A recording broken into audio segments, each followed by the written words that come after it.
Елдің аспаны, алтын дән даласы, ерліктің дастаны, еліме қарашы.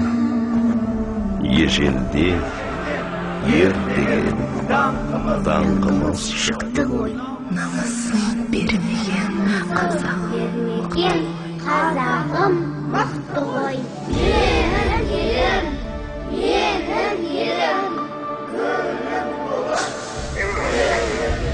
жырың болып төгілемін елім, туған жерім менің Қазақстаным.